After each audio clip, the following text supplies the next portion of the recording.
You'll always be the last. My son said it so easily, like it was a simple truth written somewhere in the universe. I stood in the doorway of his dining room, holding a casserole dish I spent the whole morning preparing, and suddenly I felt like a visitor, not a mother. He didn't flinch. His wife looked away, pretending she didn't hear. Last. I roll that word around in my head even now, as if it were too sharp to swallow. It wasn't always like this. There was a time my voice mattered, a time when he reached for me before he ever reached for anyone else. Somewhere between boyhood and becoming a husband, the seams tore, and I was the thread pushed out. I didn't mean it that way, he muttered later, though we both knew he did. But let me back up, because these things never start with storms. They start with drizzle. Years ago, when I first met his future wife, Emily, I convinced myself she was shy. Quiet smiles, polite distance. She's just nervous, I told myself. Give her time. Except time only made the walls higher. Family dinners became silent auditions. I'd bring food, she'd reheat it, saying hers had better seasoning. I'd speak, she'd interrupt gently, as if guiding a child away from social mistakes. My son shifted in tiny ways at first, then entirely. Phone calls shortened. Visits became rare. My place in their lives fuzzed at the edges. But that day, the day he said those words, was the day something inside me cracked so loudly I swear the tiles beneath my feet heard it. Let me paint it clearly. It was his wife's birthday. I arrived with a handmade quilt, something I spent months stitching, pastel blues and cream thread, her initials embroidered in one corner. It was wrapped in gold cloth, like a prayer. She opened it, she smiled, but lightly, almost stiffly. Then her mother handed over diamond earrings. Everyone gasped, cameras flashed. My quilt disappeared beneath tissue paper like it was an afterthought. When the room thinned and the celebration echoed through laughter, I washed dishes in their kitchen, because that was my role now. The invisible helper, the background presence. That's when Emily's mother entered.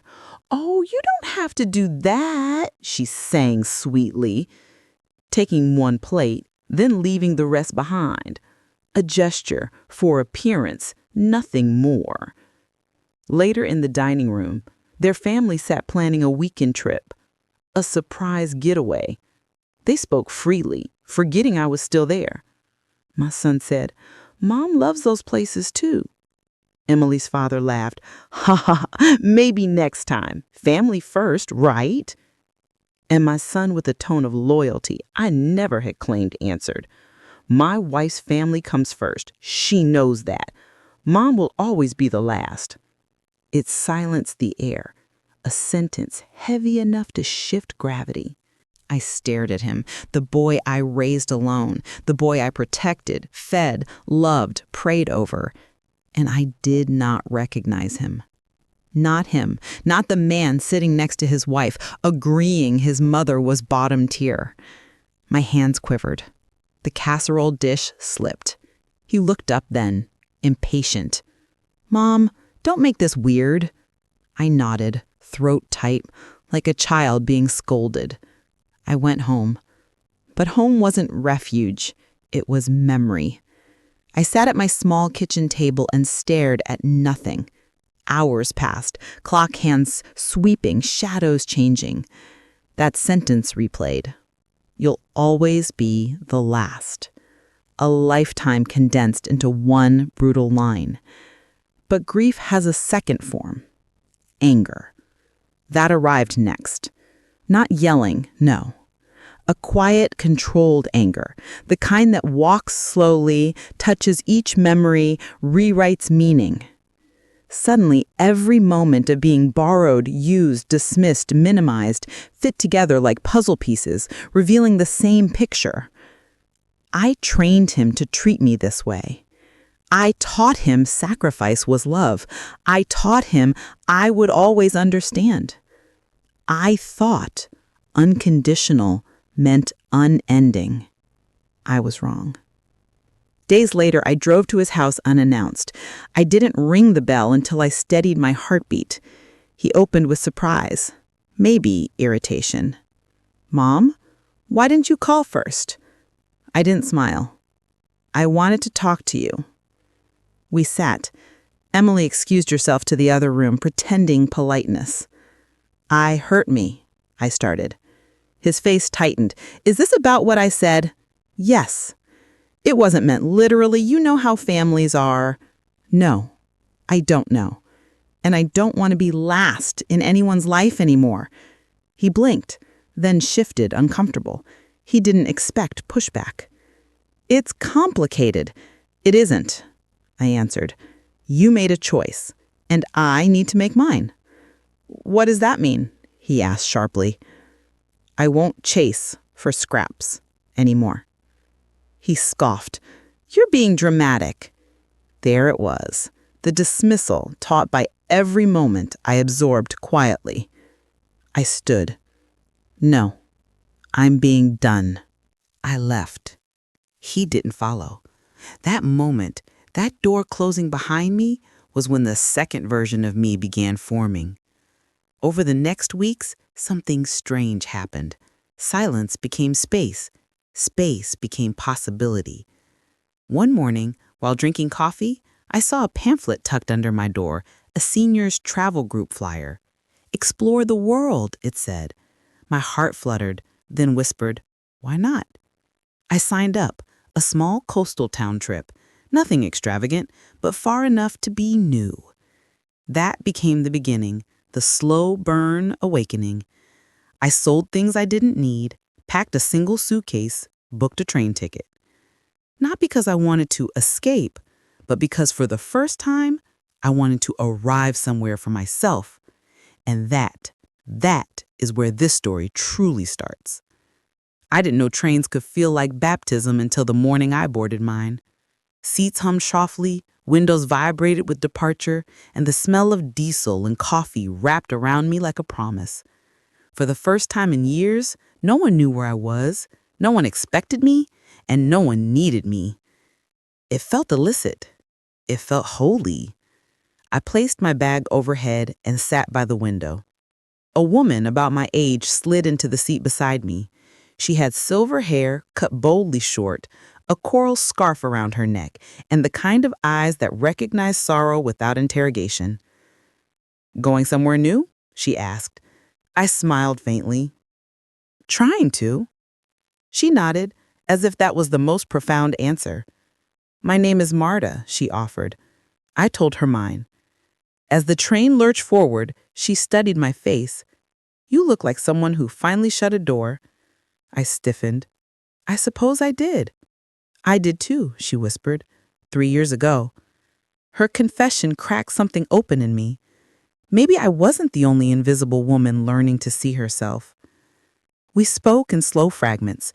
She told me about her daughter, how marriage had swallowed her whole, how Marta became a holiday afterthought. When they stop needing you, they stop remembering you're a person. The trick is remembering it yourself. The scenery blurred, fields stretching, rivers glinting. "Do you miss her?" I asked. She smiled gently. "Of course, but I don't miss being erased." Her words were a mirror. I didn't just miss my son. I missed who I was before I shrank myself. Hours passed and we arrived at the small coastal town. Cliffs dressed in wind, sea bursting against them like applause. Salt air kissed my skin. I breathed deeper than I had in years. A group leader met us at the platform, a tall, cheerful man named David, maybe in his 60s. He welcomed each of us by name, as though we mattered. A strange sensation, being seen. We walked toward the inn, a modest place overlooking restless waves. I was assigned a room with a balcony. The sheets smelled like sun and lavender. I placed my suitcase down and stared at the view. Vast, uncontrollable, indifferent to human ranking. Here, no one knew I was last. I was simply me. The first dinner was communal. Long wooden table, plates of seafood, glasses of white wine. Marta sat beside me, and across from us was a retired art teacher named Helen, who spoke with hands and stories. "What brought you here?" she asked. Marta answered first. "Freedom." We clinked glasses. Helen looked at me. "Still figuring that out," I said, voice trembling with truth. Later, David invited us to join a sunrise walk the next morning. I almost said no. Habits cling. But Marta nudged my arm. "Come," she whispered. "Sometimes a horizon is medicine." I went. At dawn, the world was pink and gold, gulls swinging through the air. We walked along cliffs, wind slicing through our hair. David spoke about erosion, how cliffs crumble and reshape over time. He said, "That's nature's way of growing." His voice echoed inside me. I watched waves slam, break, recover. Something primal stirred. Resilience, maybe. The ocean didn't apologize for being too loud or too wild. It just existed. After breakfast, workshops were posted. Pottery, watercolor, cooking, coastal history walks. I scanned the list and surprised myself. Watercolor. I had not held a brush since before marriage and motherhood swallowed time. I signed up. The studio smelled of paper and salt. Helen was the instructor, her canvas filled with blues and grays. She handed me brushes. "Don't aim for beauty," she told me. "Aim for honesty." The first strokes shook. My hand trembled like old grief. I painted the sea, not perfectly, but truthfully. Imperfect waves, uneven sky. When I stepped back, the painting looked like a heartbeat, ragged but alive. Helen touched my shoulder. "There you are." I swallowed tears. After class, Marta and I walked to town square. She bought trinkets. I bought a journal. Pale blue cover, soft pages. I sat on a bench and wrote, "I am not last here." The wind tried to tear the page from my hands. In the evening, the inn fireplace crackled. People gathered, stories rising like sparks. David shared his, widowed young, traveled to find himself. Helen talked about losing her mother. Marta laughed about learning tango in Spain at 63. They spoke of pain without shrinking themselves. They spoke of joy as if it belonged to them. When they invited me to share, my voice trembled, but I spoke. My son told me his wife's family comes first. He said I'll always be last. Silence. Then empathy, not pity, met me. David leaned forward. "Sometimes people don't realize the depth of the roots that fed them." Helen added, "Sometimes they do, and they choose to cut anyway." Marta lifted her chin.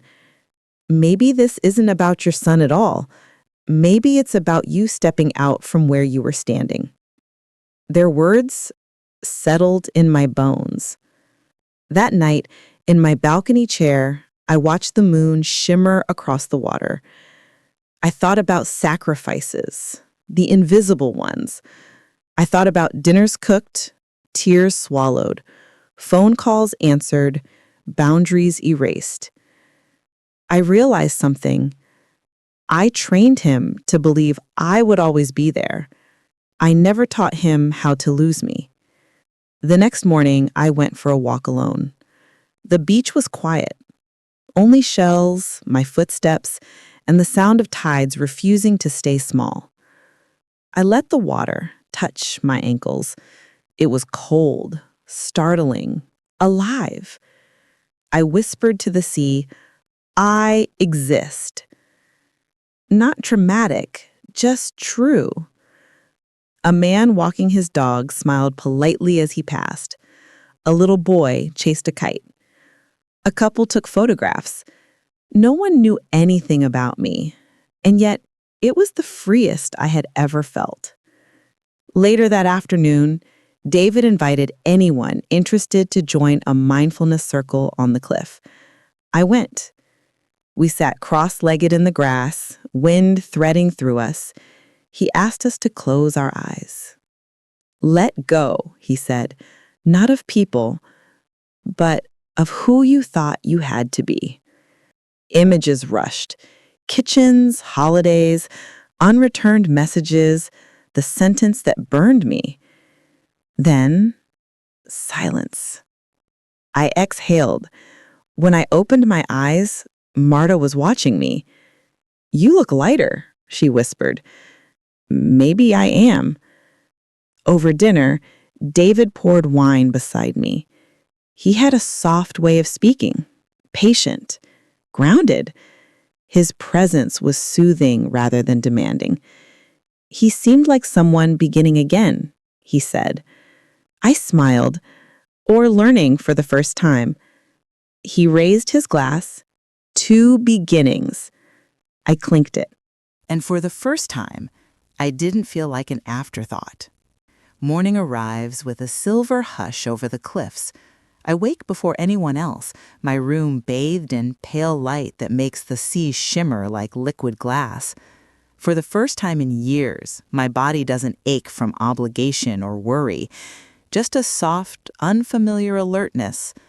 I pull on a sweater, slip on worn shoes, and step onto the balcony. The wind sweeps my hair across my face, salty and wild. I breathe in deeply. Freedom tastes like this, crisp, untamed, and entirely mine.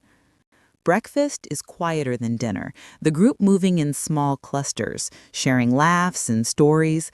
I sit with Marta again, letting conversation flow without urgency.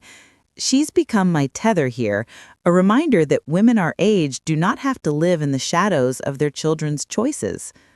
"You're glowing," she says, casually, as though noticing sunlight itself. "I feel like I've been holding my breath for decades," I admit. I didn't realize how heavy it was until I let it go. She nods. "Most of us don't see the chains until we step off them."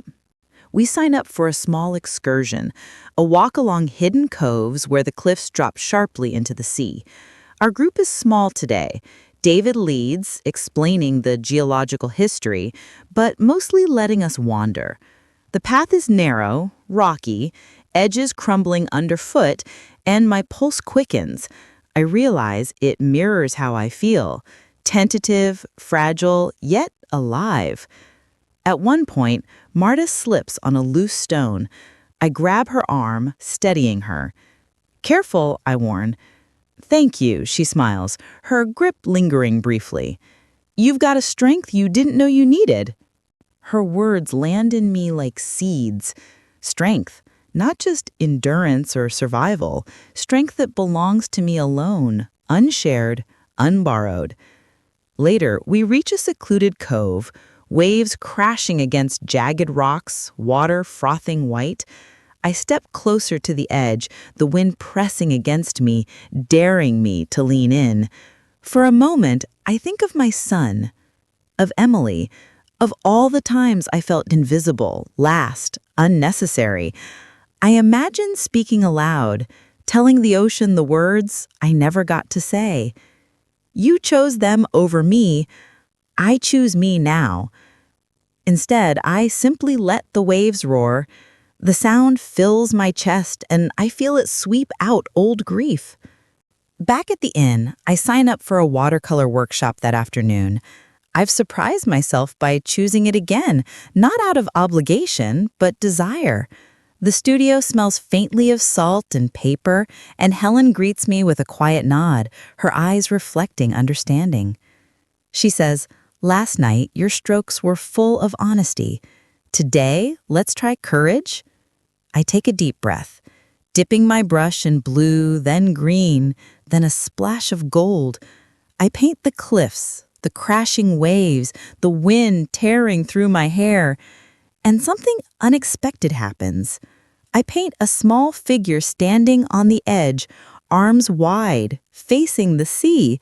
It's me, not frail, not last, not small. Helen leans over my shoulder. "See? There you are. Not last, not small." Tears sting my eyes. It's hard to believe, she says. It's easier when you see it outside yourself. That evening, the group gathers for a casual dinner on the inn's terrace. Lanterns glow, casting soft halos over the ocean. I sit between Marta and a man named Paul, quiet, observant, retired architect who traveled alone, curious, reflective. Conversation flows naturally, without obligation, without expectation. I realize I haven't felt this at ease in years. You know, Paul says, we carry others' judgments for far too long. Until someone tells us, you're enough for you, we forget we ever were. I sip my wine, thinking of my son's words. You'll always be last. They echo in my mind, less like a condemnation now, more like a catalyst. Yes, I had been last in his hierarchy, last in Emily's consideration. But here, I am first. Here, my choices, my feelings, my presence matter. The next morning, I wake to find Marta on the balcony, notebook in hand. She waves, and I join her. Silence stretches comfortably. I think I'm starting to understand, I say finally. It wasn't just him. It was the life I allowed myself to live. Always bending, always giving, always last. I never realized I had to fight for myself. Marta nods. Exactly. And the fight isn't against them. It's against the part of us that believed we were small, unworthy of space, love, or attention. Her words settle like gentle rain. We spend the day exploring an art gallery in the town. Small, local artists.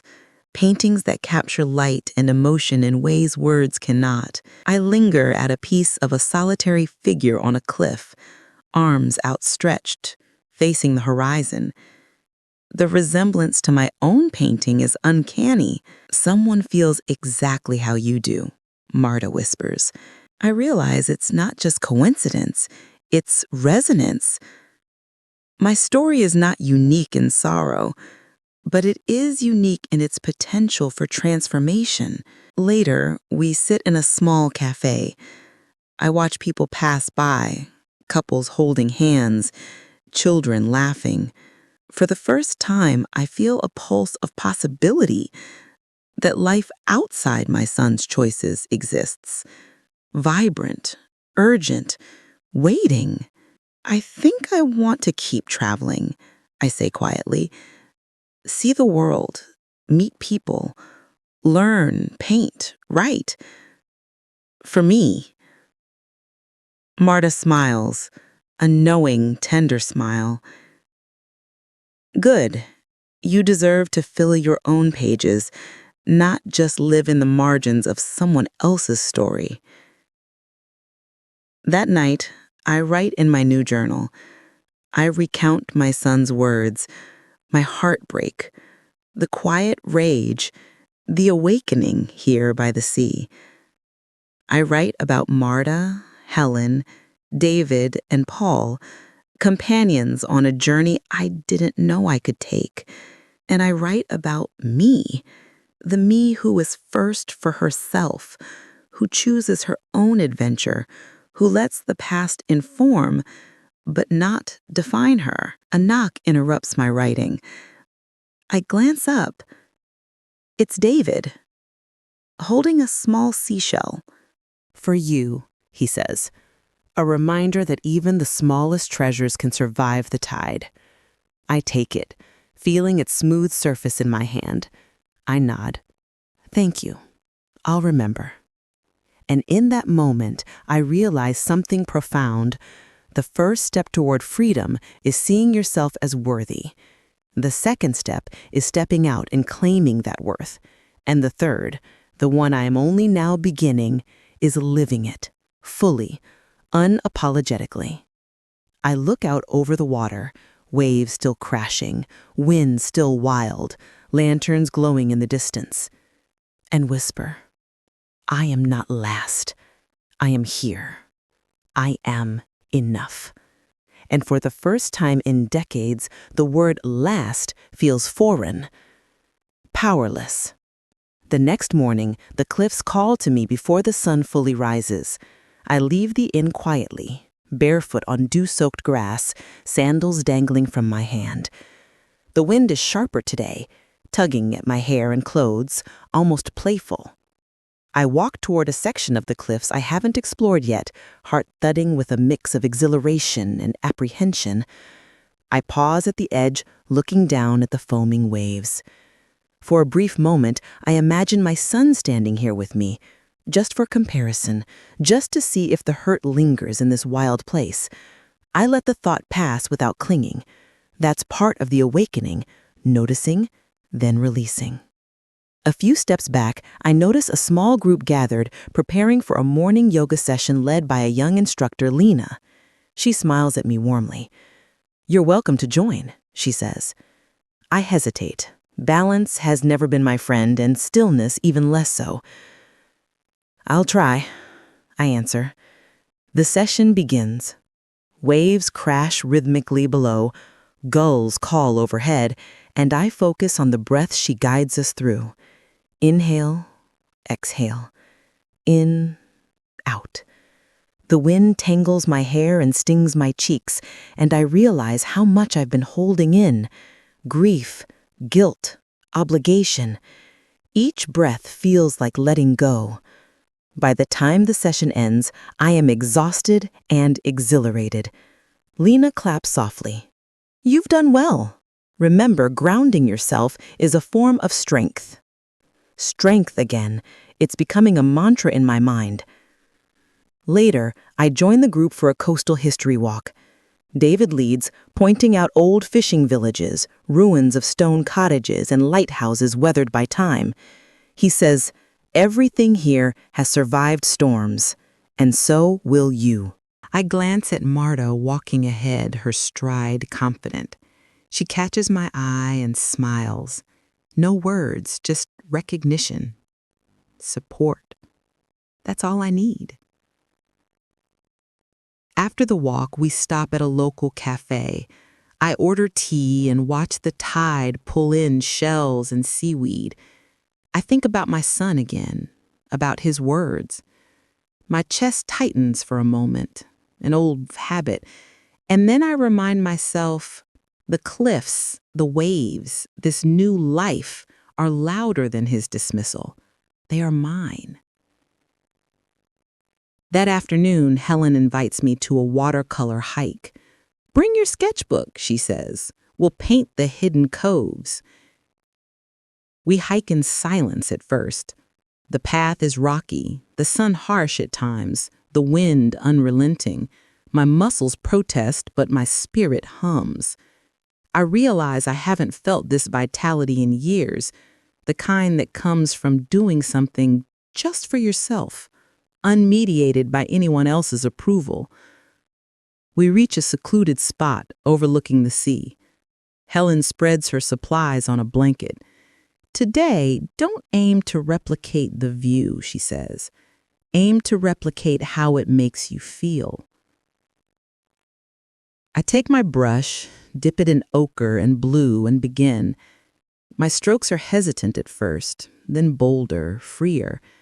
I paint waves that feel like they're surging against invisible walls, cliffs that refuse to be tamed. A part of me emerges in those strokes, the part that has been waiting decades for permission to exist. When I step back, Helen studies my work. "You're finding your voice," she says softly. "You're reclaiming space." Her words echo inside me. Space. That's what I've been deprived of. Not just physical space, but the space to be seen, heard, and valued. That night, we gather for a casual dinner at the inn. Conversation flows easily, laughter rippling through the room. Marta sits beside me, sharing a story about her niece's winning and the absurdity of family expectations. David discusses a recent hike in the mountains, and Paul, the retired architect, describes his travels through Italy. I listen and feel something stirring, a desire not just to witness life, but to engage with it, to participate, to take, to be seen. As the evening winds down, I step onto the terrace alone. The moon is rising, silver and steady, casting reflections on the water. I pull out my journal. My hand shakes as I write. I have been last. I have been invisible, but I am learning to exist in my own light. The cliffs, the sea, the people here, they remind me of what I lost by staying too small. I will not go back. A soft voice interrupts my reverie. Beautiful night, isn't it? I turn. It's Paul. His expression is gentle, not probing, just present. Yes, I reply. It feels infinite. He nods, looking out over the water. Infinite and unforgiving, but in that, it's honest. You can't hide from it, but it gives you everything you need if you let it. I realize that is what I've been missing, honesty, not just from others, but from myself. We sit in silence for a while, listening to the waves, the wind, the quiet conversation of the night. Paul talks about his late wife, about the life he thought he would have, the adventures he postponed. He doesn't pity me. He doesn't offer advice. He simply acknowledges reality. And that, I think, is the most healing thing anyone has done for me in decades. The following day, the group plans a boat excursion along the coast. I am nervous. I've never been on a small boat in rough waters. Marta notices my hesitation. Trust the waves, she says, or at least trust yourself. I take a deep breath and step onto the boat. The wind is sharp, the spray cold against my skin. For a moment, I imagine my son and Emily, their lives confined, predictable, safe, and I am grateful that I am not them, that I am here, on this boat, letting the sea decide, letting myself feel, letting myself live. The boat rocks, waves crash against the hull, and I laugh, loud, unrestrained, pure. The sound surprises me. It is joy, yes, but also defiance. Defiance of all the years I let myself be small. As we sail along hidden coves, Paul sits beside me, sharing stories of architecture and travel. Helen captures photographs. I am part of this group, not as helper, not as background, but as participant, as witness, as me. By the time we return to the inn, I am sunburnt, exhilarated, exhausted. I shower quickly, then sit on the balcony, legs curled under me, journal in hand. I write.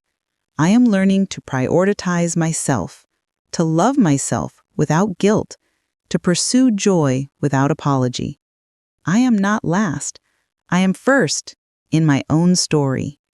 The horizon stretches endlessly, silver and gold.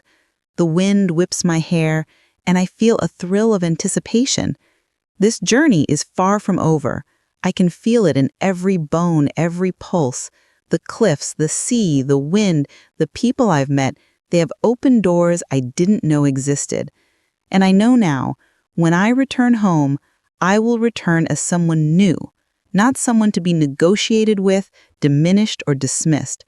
I will return with boundaries, self-respect, and the courage to claim my own space. For the first time in decades, I feel ready. The next morning, I wake to the sound of gulls and waves again, but today the rhythm feels different. Less like a call to attention, more like an invitation. I slip on my shoes and wander down to the cliffs before breakfast, noticing the small, wild flowers clinging to the rocks. They thrive despite the wind, despite being overlooked. I think of them as little survivors, and I realize I've been living like one. Surviving, yes, but never thriving. After breakfast, Helen invites me to join a pottery class in the inn's courtyard. I hesitate. Clay feels unfamiliar, messy, vulnerable, but something inside me nudges, whispers, try. I join her. My hands sink into the cool, malleable clay. At first, the lump resists me, slips through my fingers, collapses under my touch. I feel frustrated, almost ready to give up. But Helen places her hand over mine. Listen to it, she says. The clay isn't fighting you, it's asking to be understood. Her words strike deeper than I expect. For years, I've been trying to mold my life to fit expectations. My son, his wife, their family, society. I've fought, bent, and reshaped myself to accommodate. And what do I have to show? Feelings of being last, invisible, expendable. I breathe, sink my hands deeper, and let the clay speak. Slowly, a bowl begins to take shape. Imperfect, slightly uneven, but undeniably mine. Helen smiles at me. There, you found your rhythm. I feel a small thrill of accomplishment, a reminder that I can still create, still shape, still exist on my terms. After class, Marta and I wander to a tiny cafe by the harbor. She orders coffee, I choose herbal tea. We watch the boats rock in the sunlight, fishermen hauling in nets, seagulls circling.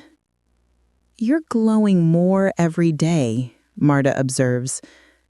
Do you feel it? I do, I admit. It's like I've been living underwater and finally found air. She laughs softly. Exactly. And don't forget, the world is larger than the expectations of one family. Her words hit a nerve. For too long, I've measured my worth through the eyes of my son and his wife. I've let guilt and obligation dictate my happiness. Now I see how narrow that view was. That evening, the group organizes a small bonfire on the beach. Lanterns are strung along the sand, casting soft glows. We roast marshmallows, exchange stories, and laugh easily. David shares a tale of sailing alone during a storm. Marta tells of her late-night adventures in Europe. And Paul recounts an architectural project he nearly abandoned due to fear. When it's my turn, I hesitate. The firelight reflects in the eyes of strangers who have become companions, witnesses to my transformation. I breathe and speak. I used to live for others. I cooked, cleaned, sacrificed, and believed that was enough. I thought my presence alone would be meaningful. But I've learned that presence without acknowledgement is invisible. I've learned that being last is a choice I no longer accept. There's silence for a beat, then applause. Gentle, not mocking, not pitying. Real acknowledgement. My chest swells with a strange, thrilling weightlessness. Later, alone by the water, I dip my toes into the sea. The waves splash cold and sharp, and I laugh out loud, unrestrained, unburdened. This is joy, yes, but also a defiance, a reclaiming of space. I am not invisible here. I am present. I am seen. Over the next few days, I continue exploring hobbies I had long abandoned. I paint more, experiment with sketching landscapes, take photographs of waves crashing against rocks, and even attempt a small journal essay about my journey. Each activity, each stroke, each word is a declaration. I exist. I am worthy. I am first. During a late afternoon walk, Paul joins me. We wander along a rocky path above the water. "You've changed," he says. "You're lighter, more intentional."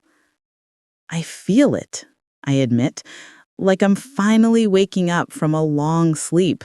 It's frightening, exhilarating, and liberating. He smiles, not romantically, just warmly. It's rare to see someone embrace themselves like this at our age. Most people settle into resignation. "I won't settle," I reply firmly. He nods. "Good. That's exactly right." A breeze sweeps past, tugging at my hair, and I feel it, a sense of readiness. I know that returning home will not be easy. My son, his wife, the family dynamics, all of it awaits. But now I feel equipped with boundaries, self-respect, and a renewed sense of worth. That night, I lie awake, thinking about confrontation. I know that one day I will have to speak to my son. Not to argue, not to punish, but to assert my own space. The thought doesn't scare me as much as it once would have. I feel calm, prepared, clear. In my journal, I write, "I am no longer the person who bends to fit others' expectations. I am not last. I am worthy. I am seen. I will return, but not to be diminished. I will return to be whole." The following morning, I wake to news that a local artist is holding a small group session for landscape painting at sunrise. Marta insists we go. I feel excitement rather than anxiety. We hike to the site, overlooking a wide expanse of cliffs and ocean. As I paint, the sun rises, spilling gold over the waves. Each stroke of my brush feels like a heartbeat. The cliffs, the wind, the sea, they are constant witnesses. I am no longer painting fear or invisibility. I am painting courage, presence, and life reclaimed. Helen approaches, examining my work. "You're claiming space in a way that's palpable," she says. "Not just on paper, but in yourself." Her words echo in my chest. The truth resonates. I am not last. I am not invisible. I am worthy, and I will carry this truth wherever I go. By midday, the session ends and we wander back toward the inn. On the path, a family waves from a distance, not connected to us, strangers really, yet I feel a flicker of recognition. Connection does not require sacrifice, only presence. I smile. Returning to the inn, I sit on the terrace, journal in hand, and reflect. Every moment here, every encounter, every brushstroke, every laugh is a declaration of self-worth. I am learning to live for myself, and the weight of years of sacrifice begins to lift. For the first time in decades, I feel a quiet thrill. The kind that precedes a storm, the kind that precedes transformation. The cliffs, the waves, the wind, and the people around me have carved out a space for me to breathe, to grow, to exist without guilt. And I know now that when I return home, I will return not as someone seeking approval or recognition, but as someone whole, unshakable, and free. I wake to the scent of salt and sun, the wind whipping across the balcony, tangling my hair like it's trying to pull me toward something new. Today feels different, charged, urgent, alive. I've spent nearly a week in this coastal town, painting, walking, laughing, breathing, but something deep in me knows that the next steps won't just be about discovery. They'll be about claiming myself fully. Breakfast is light and quiet. Marta sits across from me, studying my face as though she can read my thoughts. "You're ready, aren't you?" she asked gently. I nod, hesitating only a moment. I think so. I know I can't stay here forever, and when I go back, things will be different. She smiles.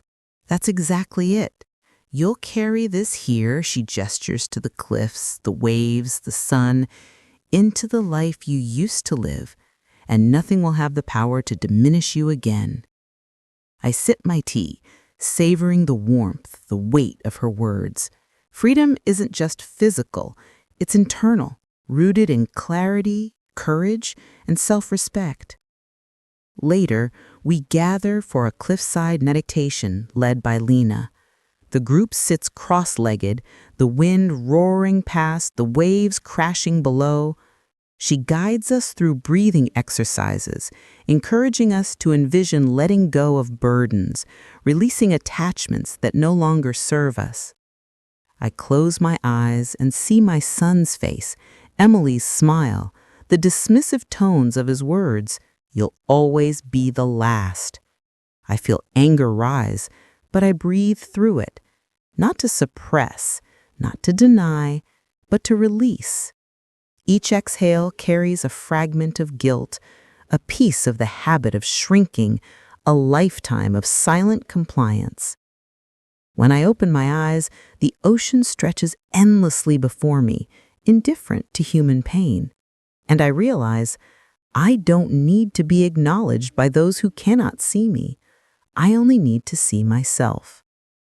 After meditation, Marta suggests we take a small hike to a hidden cove, a place she discovered years ago.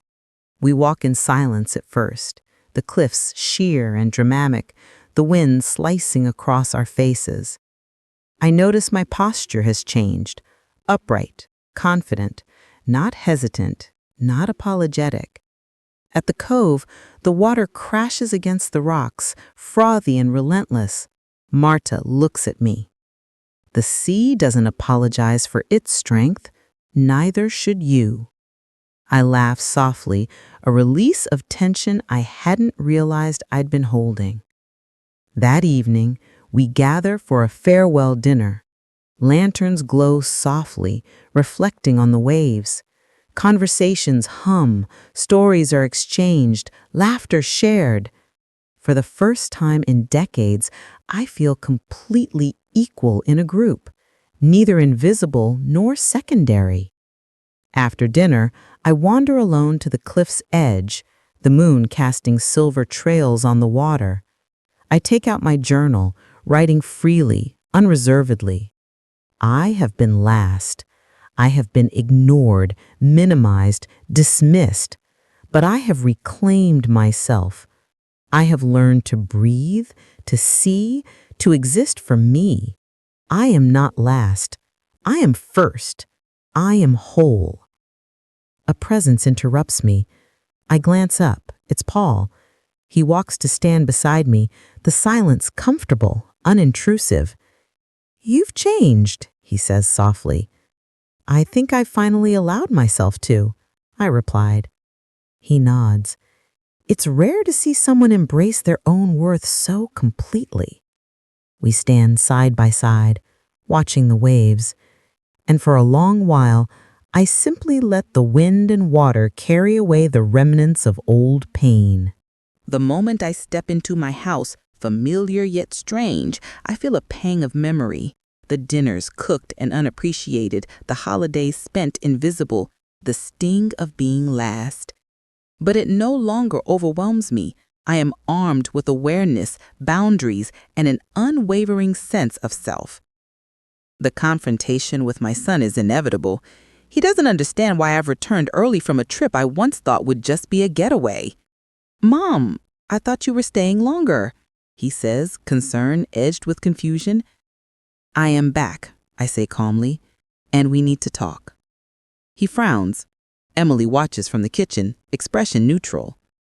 I want to be clear. I will not accept being treated as less than anyone else in this family. Your words the other day, "You'll always be the last," they were cruel, and I refuse to live under that kind of judgment. He shifts uncomfortably. "It wasn't meant that way." "It doesn't matter what you meant. It matters what it did." I won't be dismissed. I won't be minimized. And I will not allow you to manipulate me with guilt or obligation ever again. He opens his mouth, then closes it. Emily glances at him, uncertain. I have spent decades giving, bending, sacrificing, shrinking. That ends now. I am not last. I am not invisible. And if you cannot respect that, you will not be part of the way I live my life anymore. The silence is profound. He swallows, unable to respond. For once, I do not flinch. I do not soften. I do not apologize for being hurt. I simply stand in my truth. That evening, I light a candle by the window and watch the city glow below. I think about the cliffs, the waves, the wind, the friends I made, the art I created, the life I reclaimed. I realize I am whole, not because he sees me, not because anyone validates me, but because I see myself. The next day, I take a long walk to a nearby park, letting sunlight and wind wash over me. Children laugh, couples stroll, strangers nod politely. For the first time, I feel the kind of joy that doesn't require permission, doesn't hinge on approval. I am here, fully, unapologetically. I decide to enroll in a local art class, to continue painting, to continue building this new self. Marta's words echo, carry this here into the life you used to live. And I will. Every brushstroke, every laugh, every choice will be mine. I know my son will call, will visit, will attempt to pull me back into old dynamics, and I will answer differently now. Calmly, firmly, with boundaries intact. I have learned to stand upright, to speak, to assert, to protect myself.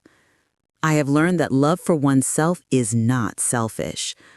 I have learned that letting go of guilt is a form of liberation. That night, I sit by the window with my journal. I write, I am free. I am strong. I am first for myself. Nothing and no one can take that from me. I close the journal, look out over the city lights, and feel something I have not felt in decades. Peace. The morning after the confrontation, the house feels different. Not smaller, not oppressive, but expansive, as if it has finally been cleared of old tension. I move through the room slowly, deliberately, noticing corners I once ignored, light streaming through windows I never really looked out of. The air smells faintly of the flowers I planted on the balcony last spring, now thriving under my care. I make coffee and sit at the table, journal open. I write about the confrontation, about how it feels to finally assert myself, about how freeing it is to speak my truth without apology. My hand moves with ease, thoughts flowing as if decades of silenced emotion are finally catching up to the present. The phone rings. It's my son. I hesitate, then answer. Mom? He begins cautiously.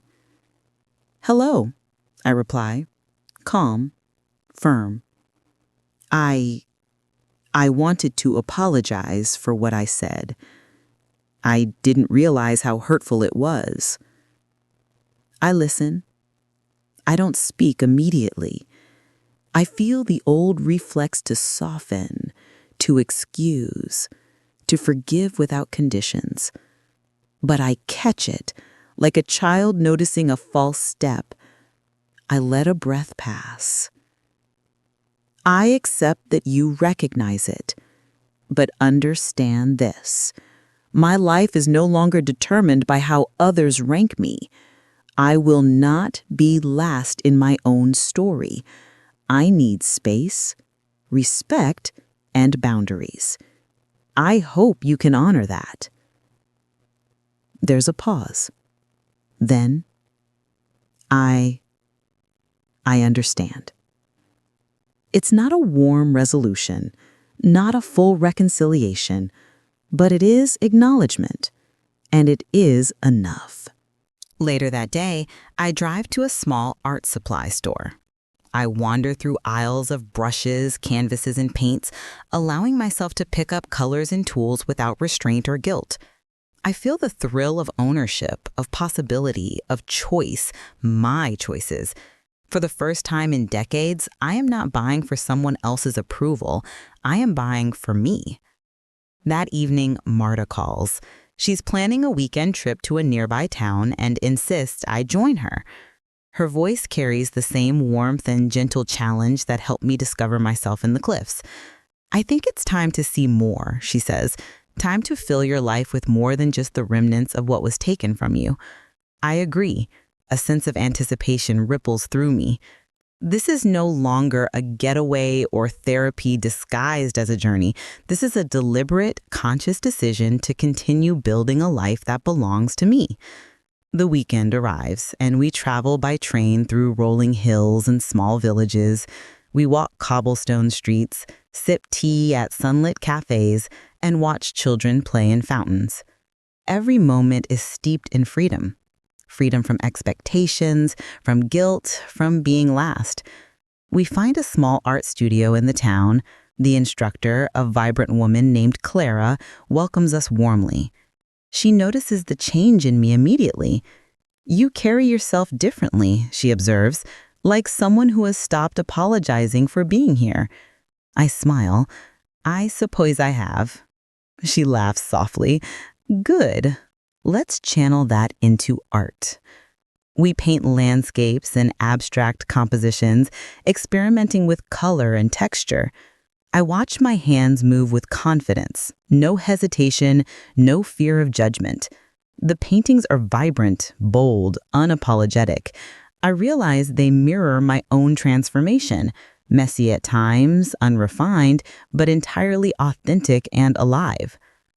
At the studio, I meet others, travelers, artists, retirees, all seeking expression and connection. We share stories, compare techniques, laugh at mistakes, and celebrate successes. For the first time in a long time, I feel fully part of a community, not subordinate, not invisible, but valued for who I am. Back at the inn that evening, Marta and I sit on the terrace, sipping wine and watching the sun dip below the horizon. You've changed, she says. Not in a fleeting way, but in a way that will stick. How does it feel? It feels like I've been holding a door open for everyone else, and now I'm finally stepping through it for myself, I reply. It's terrifying and exhilarating at the same time. Marta nods. That's the awakening. It's messy, beautiful, and permanent if you honor it.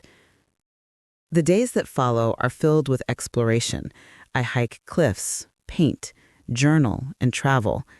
Each activity reinforces my identity separate from my son, from his wife, from old obligations. I feel a sense of lightness I haven't known in decades.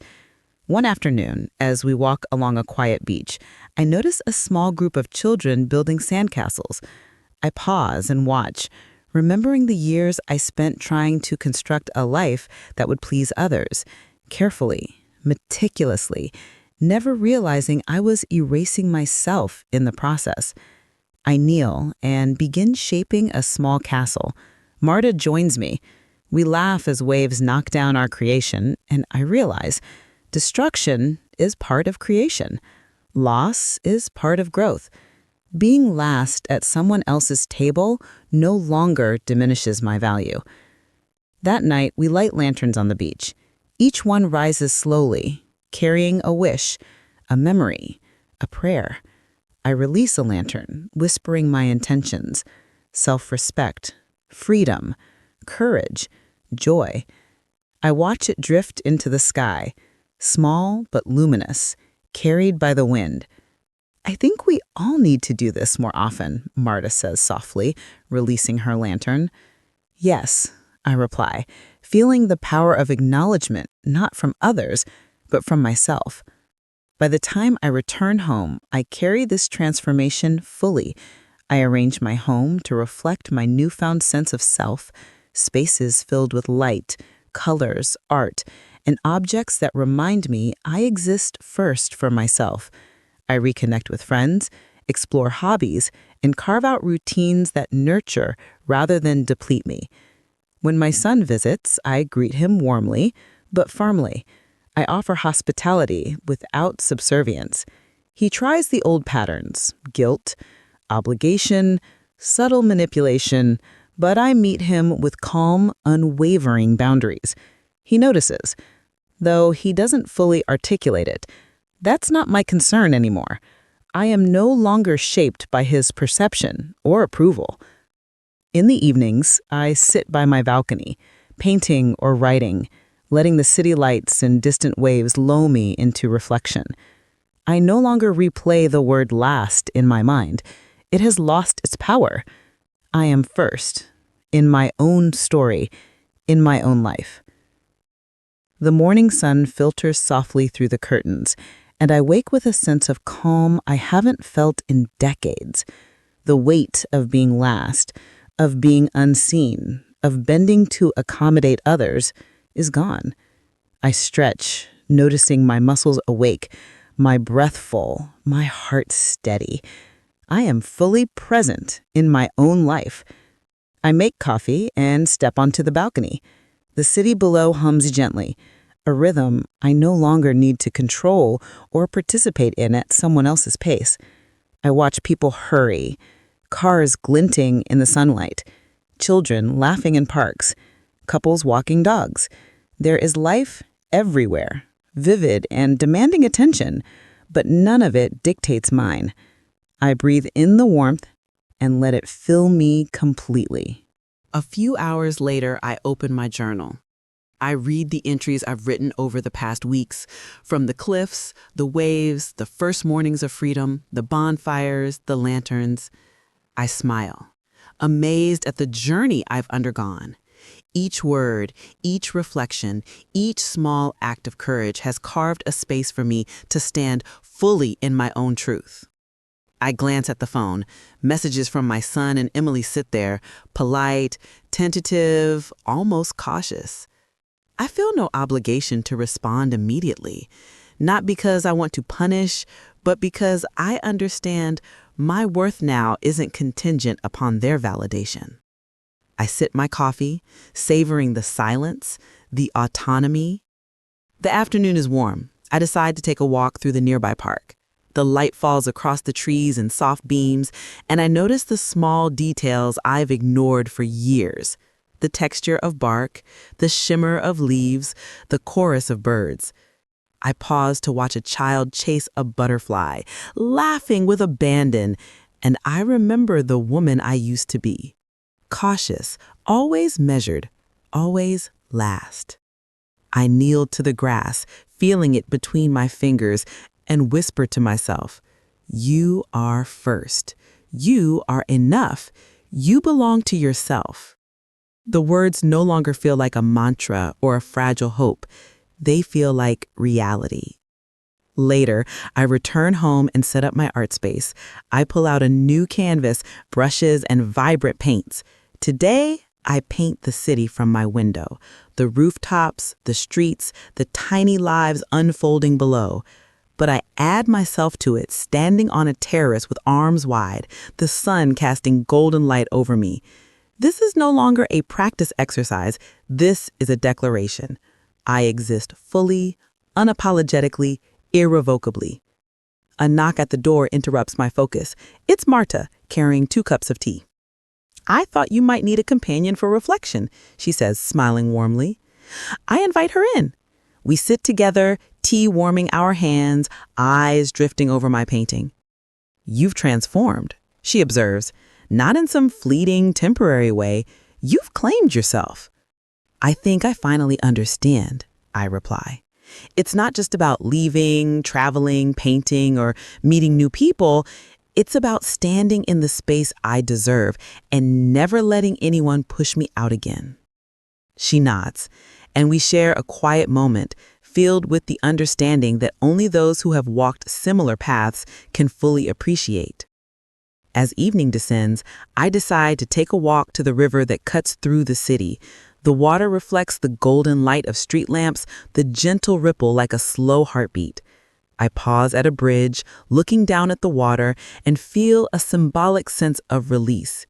Years of guilt, obligation, pain, and feeling last wash over me and drift away. I whisper softly to the river, I am free. I am whole. I am first in my life. The words feel like a ritual, a final act of claiming what I was always entitled to, my life, my joy, my dignity. Returning home, I light candles around the living room. Their flickering light dances on the walls, casting warmth and shadows that feel comforting, protective. I pick up my journal and write one final entry. Today, I am complete. I am not last. I am seen. I am valued. I am loved by myself first and foremost. The past shaped me, but it does not define me. I step into each day with courage, with boundaries, with joy, and with freedom. This is my life. I choose it fully. Later that night, I step onto the balcony once more, looking out over the city. The lights shimmer like tiny stars, each one a story, a life, a choice. I feel a profound sense of peace. The storms of the past may have left their marks, but they cannot touch who I am now. I am unshakable, luminous, alive. As evening descends, I decide to take a walk to the river that cuts through the city. The water reflects the golden light of street lamps, the gentle ripple like a slow heartbeat. I pause at a bridge, looking down at the water, and feel a symbolic sense of release. Years of guilt, obligation, pain, and feeling last wash over me and drift away. I whisper softly to the river, I am free. I am whole. I am first in my life. The words feel like a ritual, a final act of claiming what I was always entitled to, my life, my joy, my dignity. Returning home, I light candles around the living room. Their flickering light dances on the walls, casting warmth and shadows that feel comforting, protective. I pick up my journal and write one final entry. Today, I am complete. I am not last. I am seen. I am valued. I am loved by myself first and foremost. The past shaped me, but it does not define me. I step into each day with courage, with boundaries, with joy, and with freedom. This is my life. I choose it fully. Later that night, I step onto the balcony once more, looking out over the city. The lights shimmer like tiny stars, each one a story, a life, a choice. I feel a profound sense of peace. The storms of the past may have left their marks, but they cannot touch who I am now. I am unshakable, luminous, alive. I breathe deeply, letting the air fill me completely. The horizon stretches endlessly, full of possibility, untouched by anyone else's judgment. For the first time in decades, I feel the absolute power of my own presence. I think briefly of my son and Emily, not with anger, not with longing, but with understanding. Their choices, their hierarchy, their words, they no longer have the power to dictate my self-worth. I am fully independent in mind, heart, and spirit. The wind brushes my face as I close my eyes. I let it carry away every fragment of self-doubt, every lingering echo of guilt. I open my eyes to the night sky, the stars vivid and unwavering, and smile. I have arrived at freedom, at self-respect, at life fully my own. And in that moment, I know with absolute certainty, I am first, I am whole, I am finally, irrevocably free.